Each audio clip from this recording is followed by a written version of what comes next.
Birë, pse më pru në shtëpinë e të moshuarve? Shiko. E disa shumë e dua Saren. Ajo tha që nuk mund të jetoj me ty. Do të më lërë nëse nuk e bëj këtë.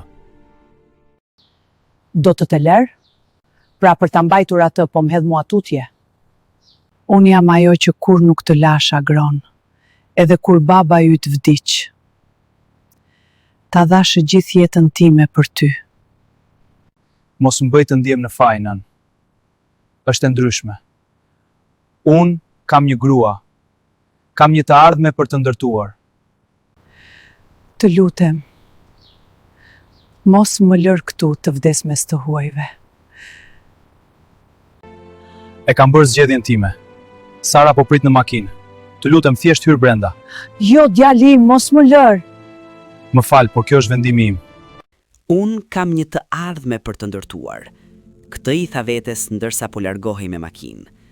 Por shiko me kujdes çfarë sapo ndodhi. Ai nuk la thjesht një grua të moshuar te porta. Ai sapo la parajsën e tij pas. Për burrat në këtë situatë, dëgjoni me kujdes. Mund të gjeni një grua tjetër, por nuk do të gjeni kur një nën tjetër. Profeti e quajti prindin derën e parajsës. Sot ti e përplase atë derë në fytyrën tënde. Dhe për gruan që po pret në makinë, mos mendo se ke fituar. Nuk ke hequr një barr, ke hequr bereqetin, bekimin nga shtëpia jote. Një martesë që kërkon shkatërimin e një nëne është një martesë e destinuar të dështojë. Dhe ki kujdes. Fëmijët e tu po shikojnë. Ashtu siç e bën asaj sot, ata do ta bëjnë ty nesër. Cili është mesazhi yt për një djalë që bën këtë? Më thuaj në komente.